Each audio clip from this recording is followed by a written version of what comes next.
আসসালামু আলাইকুম, hello everyone. আমরা ইতিপূর্বে ফার্স্ট অর্ডার ডিফারেনশিয়াল ইকুয়েশন কীভাবে সলভ করতে হয়, কতগুলো টেকনিক রয়েছে সে সম্পর্কে জেনে গিয়েছি। আজকে থেকে আমরা higher order linear differential equation নিয়ে কথা বলবো এবং কিভাবে হায়ার অর্ডার লিনিয়ার ডিফারেনশিয়াল ইকুয়েশনকে সলভ করতে হয় সেগুলো ক্রমান্বয়ে জানবো। সো প্রথমে আমরা জেনে নিই কখন একটি ডিফারেনশিয়াল ইকুয়েশনকে আমরা higher order linear differential equation বলবো। সো লিনিয়ার হওয়ার শর্তটা ফার্স্ট অর্ডার লিনিয়ার ডিফারেনশিয়াল ইকুয়েশনের মতোই। এখানে ডিপেন্ডেন্ট ভ্যারিয়েবলের পাওয়ার সবসময় 1 থাকবে এবং ডিপেন্ডেন্ট ভ্যারিয়েবল এবং তার কোনো ডেরিভেটিভের মধ্যে কোনো প্রোডাক্ট থাকবে না, এবং a0 a1 a2 এরা হবে যে কোনো একটা কনস্ট্যান্ট অথবা এক্স এর ফাংশন, এবং রাইট হ্যান্ড সাইডে যে কিউ এক্সটা থাকবে সেটাও হবে কনস্ট্যান্ট অথবা এক্স এর ফাংশন, এরা কিন্তু ওয়াই এর ফাংশন হতে পারবে না। সো এই আকৃতির একটা ডিফারেনশিয়াল ইকুয়েশনকে আমরা বলছি higher order linear differential equation. So এই হায়ার অর্ডার লিনিয়ার ডিফারেনশিয়াল ইকুয়েশনের বিভিন্ন রিপ্রেজেন্টেশন রয়েছে, সেগুলো আমরা জেনে রাখতে পারি, কারণ পরীক্ষায় আমাদের বিভিন্ন ধরনের রিপ্রেজেন্টেশন দিয়ে প্রশ্ন করা হতে পারে, তখন যাতে আমরা কনফিউজ হয়ে না যাই। যেমন ওয়াই এন, এটা দিয়ে বোঝাই হচ্ছে ওয়াই এই ডিপেন্ডেন্ট ভ্যারিয়েবলটাকে এন টাইমস ডিফারেন্সিয়েট করা হয়েছে। সেটাকে চাইলে আমরা অপারেটরের মাধ্যমে এইভাবেও লিখতে পারি। আমরা চাইলে এই অংশটুকুকেও ডিফারেন্ট আরেকভাবে প্রকাশ করতে পারি। যদি আমরা খেয়াল করি এখানে প্রত্যেকটা রাশিতে ওয়াই বলতে একটা টার্ম কিন্তু কমন রয়েছে, আমরা চাইলে সেই ওয়াই টার্মটুকুকে কমন নিয়ে বাইরে রাখতে পারি এবং অপারেটর এবং কনস্ট্যান্টগুলোকে একসাথে রাখতে পারি, এটাও একটা রিপ্রেজেন্টেশন হতে পারে।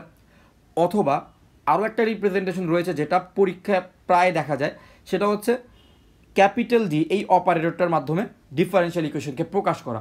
ক্যাপিটাল ডি এই অপারেটর দিয়ে বেসিক্যালি আমাদের ডিডিএক্স এই অপারেটরটাকে বোঝানো হয়। সো এভাবে যদি ডিডিএক্সের পরিবর্তে ক্যাপিটাল ডি বসিয়ে দেই তাহলে আমার ডিফারেনশিয়াল ইকুয়েশনটা দেখতে অনেকটা এইরকম হয়ে যাবে। সো এখন যদি আমরা খেয়াল করি এই মাঝখানে যে ফাংশনটি রয়েছে A naught D N plus A one D N minus one, এদেরকে কিন্তু আমরা বলতে পারি function of capital T. So এইভাবেও কিন্তু আমরা তাকে প্রকাশ করতে পারি। তার মানে আমরা বুঝে গেলাম আমাদের হায়ার অর্ডার লিনিয়ার ডিফারেনশিয়াল ইকুয়েশনটি দেখতে কেমন হবে, তার স্ট্যান্ডার্ড ফর্ম কেমন। সো আগে যেটা বলেছিলাম সেটা আবার একটু রিপিট করছি, A one A two A three এরা কিন্তু এক্সের ফাংশন হবে অথবা কনস্ট্যান্ট হবে, আর কিউ এক্স অর্থাৎ যেই অংশটুকু রাইট হ্যান্ড সাইডে থাকে সেই অংশটি কিন্তু এক্সের ফাংশন অথবা কনস্ট্যান্ট হবে। যদি এ ওয়ান এ টু অর্থাৎ যে কোনো এ আই যদি আমাদের কনস্ট্যান্ট হয় তখন তাকে আমরা বলি higher order linear differential equation with constant coefficient. এখন আমাদের রাইট হ্যান্ড সাইডে যে কিউ এক্স ফাংশনটি রয়েছে সেই ফাংশনটির মান যদি 0 হয়ে যায় আমরা তাকে বলি সেটি হচ্ছে একটি higher order homogeneous linear differential equation. First অর্ডারের ক্ষেত্রে একটা ডিফারেনশিয়াল ইকুয়েশন হোমোজিনিয়াস হওয়ার যে কন্ডিশন ছিল সেটা কিন্তু হায়ার অর্ডার লিনিয়ার ডিফারেনশিয়াল ইকুয়েশনের জন্য হোমোজিনিয়াস হওয়ার কন্ডিশন কিন্তু সেম না। এইখানে হোমোজিনিয়াস হওয়ার জন্য তার রাইট হ্যান্ড সাইডের অংশটি 0 হওয়া লাগে, যদি সেটা 0 হয় তখন আমরা তাকে বলি homogeneous higher order linear differential equation. এবং সেই রাইট হ্যান্ড সাইডের অংশটি যদি নন জিরো কোনো কিছু হয়, কোনো একটা এক্সের ফাংশন হয় অথবা কনস্ট্যান্ট হয়, তখন তাকে আমরা বলি সেটি হচ্ছে একটি non homogeneous higher order linear differential equation. এবার আসা যাক হায়ার অর্ডার লিনিয়ার ডিফারেনশিয়াল ইকুয়েশনের সলিউশন নিয়ে। হায়ার অর্ডার লিনিয়ার ডিফারেনশিয়াল ইকুয়েশনের জেনারেল বা কমপ্লিট সলিউশনে সাধারণত দুটি অংশ থাকে, একটিকে বলা হয় কমপ্লিমেন্টারি ফাংশন আর একটিকে বলা হয় পার্টিকুলার ইন্টিগ্রাল। আমরা যদি কমপ্লিমেন্টারি ফাংশনটি বের করতে পারি এবং পার্টিকুলার ইন্টিগ্রালটি যদি আমরা বের করতে পারি তখন আমরা তার জেনারেল সলিউশনটি লিখতে পারবো। তবে যদি আমাদের হায়ার অর্ডার লিনিয়ার ডিফারেনশিয়াল ইকুয়েশনে Q X is equal to 0 হয়, অর্থাৎ সেটি যদি homogeneous higher order linear differential equation হয়, তার জন্য পিআই বের করার কোনো দরকার পড়ে না, তার জন্য শুধুমাত্র সিএফ বের করলেই অর্থাৎ কমপ্লিমেন্টারি ফাংশন বের করলেই চলে।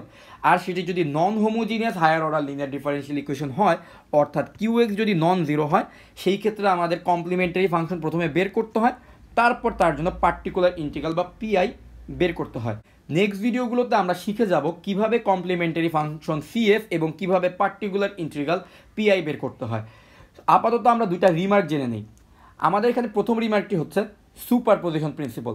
সুপারপজিশন প্রিন্সিপাল কি বলছে, আমাদের কোনো একটি homogeneous higher order linear differential ইকুয়েশনে যদি ওয়াই ওয়ান ওয়াই টু এভাবে ওয়াই এন পর্যন্ত এন সংখ্যক সলিউশন থাকে, তাহলে এই এন সংখ্যক সলিউশনের যে কোনো লিনিয়ার কম্বিনেশনও কিন্তু ওই হায়ার অর্ডার লিনিয়ার ডিফারেনশিয়াল ইকুয়েশনের একটি সলিউশন হিসেবে গণ্য হবে। একটি এক্সাম্পলের মাধ্যমে সুপারপজিশন প্রিন্সিপালটি বোঝা যাক। হোমোজিনিয়াস সেকেন্ড অর্ডার একটি ডিফারেনশিয়াল ইকুয়েশন হচ্ছে Y double prime plus Y is equal to 0। এটাকে যদি আমরা সলভ করি আমরা দুইটা সলিউশন পাবো, একটি হচ্ছে Y one is equal to cos X বলতে পারি, আরেকটিকে আমরা বলতে পারি Y two is equal to sine X. অর্থাৎ এই ডিফারেনশিয়াল ইকুয়েশনকে Y one is equal to cos X এবং Y two is equal to sine X উভয়ই স্যাটিসফাই করে। সুপারপজিশন প্রিন্সিপাল অনুযায়ী y1 is equal to cos x এবং y2 is equal to sin x এদের যে কোনো লিনিয়ার কম্বিনেশনও এই ডিফারেনশিয়াল ইকুয়েশনের একটি সলিউশন হবে। অর্থাৎ c1 cos x plus c2 sin x এটাও কিন্তু উক্ত ডিফারেনশিয়াল ইকুয়েশনের একটি সলিউশন হবে, যেখানে c1 আর c2 মান যে কোনো রিয়েল নাম্বার হতে পারে। এইবার আমাদের সেকেন্ড রিমার্ক, লিনিয়ার ডিপেন্ডেন্স এবং ইন্ডিপেন্ডেন্সের টপিকে আসা যাক। একটি কথা মনে রাখা জরুরি, সেটা হচ্ছে আমরা জেনারেল সলিউশনের মধ্যে যাকে সিএফ বলছি, সেই সিএফ এর মধ্যে যেসব সলিউশন আমরা পাবো y1 y2 y3 এদেরকে কিন্তু লিনিয়ারলি ইন্ডিপেন্ডেন্ট হওয়া যাবে, তখনই আমি তাদেরকে জেনারেল সলিউশনের মধ্যে ব্যবহার করতে পারবো। তাহলে লিনিয়ারলি ইন্ডিপেন্ডেন্ট আমি বুঝবো কীভাবে আমার সলিউশনগুলো লিনিয়ারলি ইন্ডিপেন্ডেন্ট নাকি লিনিয়ারলি ডিপেন্ডেন্ট, সেটা বোঝার জন্য আমাদেরকে ডিটারমিনেন্টের সাহায্য নিতে হবে। সেই ডিটারমিনেন্টের নাম হচ্ছে রনস্কিয়ান। এই রনস্কিয়ানটা আসলে কীভাবে কাজ করে?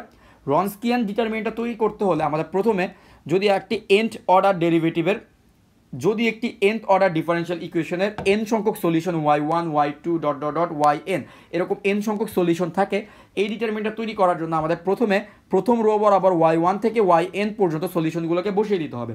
সেকেন্ড রো বরাবর আমরা y1 এর ডেরিভেটিভ, তারপরে y2 এর ডেরিভেটিভ, এভাবে করে yn এর ডেরিভেটিভ তাদেরকে আমরা বসাবো। থার্ড রোতে আমরা y1 প্রাইমের ডেরিভেটিভ, y2 প্রাইমের ডেরিভেটিভ এভাবে করে আমরা বসাবো। সো এভাবে করে আমরা y1কে n-1 টাইমস পর্যন্ত ডিফারেন্সিয়েশন করে আমরা প্রত্যেকবার y1 y2 তাদের ডেরিভেটিভগুলোকে ক্রমান্বয়ে রোগুলোতে বসাতে থাকবো। তখন আমরা একটি n/n অর্ডারের নির্ণায়ক কিন্তু তৈরি করতে পারবো। এই নির্ণায়কের মানে আমাদের বলে দিবে আমাদের ডিফারেনশিয়াল ইকুয়েশনের সলিউশনগুলো কি লিনিয়ারলি ডিপেন্ডেন্ট নাকি লিনিয়ারলি ইন্ডিপেন্ডেন্ট। যদি এই রনস্কিয়ানের মান 0 হয় তখন আমরা বলতে পারবো আমাদের যে সলিউশনগুলো আছে তারা লিনিয়ারলি ডিপেন্ডেন্ট হয়ে গিয়েছে, এবং যদি এই রনস্কিয়ানের মান নন জিরো হয় তখন আমরা বলতে পারবো আমাদের যে সলিউশনগুলো আছে সেগুলো লিনিয়ারলি ইন্ডিপেন্ডেন্ট। তখনই তাদেরকে ব্যবহার করে আমরা জেনারেল সলিউশনটা লিখতে পারবো। একটি এক্সাম্পল দেখা যাক, আশা করি ক্লিয়ার হয়ে যাবে। আমরা আবারও আগের এক্সাম্পলটি নিলাম, y" plus y is equal to 0। এই ডিফারেনশিয়াল ইকুয়েশনের দুইটি সমাধান, একটি হচ্ছে y1 is equal to cos x, আরেকটি হচ্ছে y2 is equal to sin x। এখন যদি এই দুইটা সমাধান নিয়ে আমরা রনস্কিয়ানটা তৈরি করি, তাহলে আমরা নির্ণায়কের মধ্যে প্রথমে লিখতে হবে y1 আর y2কে বসাতে হবে, আর তার পরের লাইনে আমাদেরকে বসাতে হবে y1 এর ফার্স্ট ডেরিভেটিভ, y2 এর ফার্স্ট ডেরিভেটিভ। যেহেতু সেকেন্ড অর্ডার ডিফারেনশিয়াল ইকুয়েশন ছিল, তাই আমরা একবার করে ডিফারেন্সিয়েশন করলে আমাদের নির্ণায়কটি তৈরি হয়ে যাবে। সো আমরা y1 y2 এর মান যদি বসাই দিতে পারি, আমরা cos x sin x, first derivative হচ্ছে minus sin x cos x। এখন যদি এই নির্ণায়কটাকে আমরা ক্যালকুলেট করি, আমরা পাচ্ছি cos square x plus sin square x, যার মান হচ্ছে 1, যেটি নন জিরো হয়েছে। তার মানে আমরা বলতে পারি y1 is equal to cos x এবং y2 is equal to sin x। এই সলিউশনগুলো হচ্ছে লিনিয়ারলি ইন্ডিপেন্ডেন্ট সলিউশন। সো আশা করি আমরা higher order linear differential equation নিয়ে যে বেসিক টার্মিনোলজিগুলো আমাদের জানা দরকার ছিল সেগুলো বুঝতে পেরেছি। নেক্সট ভিডিওতে আমরা আলোচনা করব কিভাবে একটি ডিফারেনশিয়াল ইকুয়েশনের কমপ্লিমেন্টারি ফাংশন বের করা যায়। সো আজকের ভিডিও এই পর্যন্তই।